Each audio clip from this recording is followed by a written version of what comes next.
Okay. Here, I mean, this is a political strategy as well. Here, you're about to hear the N-word a lot, but here is Lee Atwater's famous admission in 1981. This is not in 1981, if I'm not mistaken, but maybe. In 1981, the legendary brutal campaign consultant Lee Atwater was working in Ronald Reagan's White House when he was interviewed by Alexander Lemay. In this audio, made for public the first time ever, Atwater lays out how Republicans can win the vote of racists without sounding racist themselves.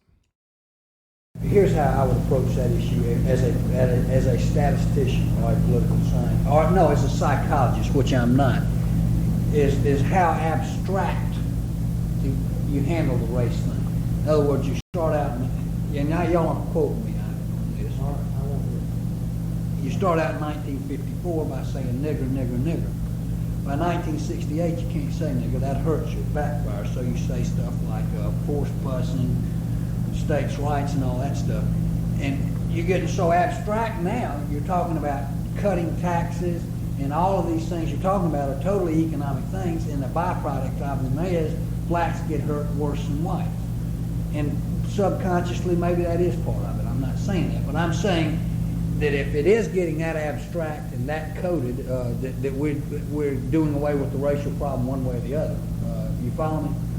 Because obviously sitting around saying we want to cut taxes, we want to cut this, and we want is much more abstract than even the busing thing,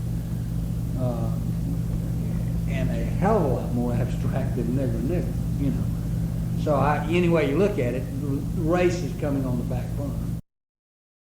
So there it is. That is, yes, saying the quiet part out loud. It's just, you don't say race anymore, you say culture, okay? You don't say the N-word anymore, you say we need to do busing.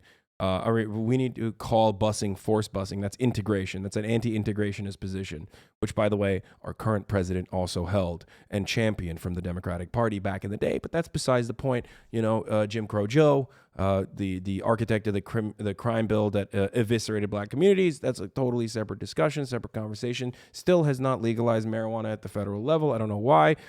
Fucking dumbass. Anyway, again, totally irrelevant to the conversation at hand, but this is the playbook. And that's precisely what Ben Shapiro does here. Basically, when he gets lost in the sauce and immediately applies a straw man, says Jewish people have overcome the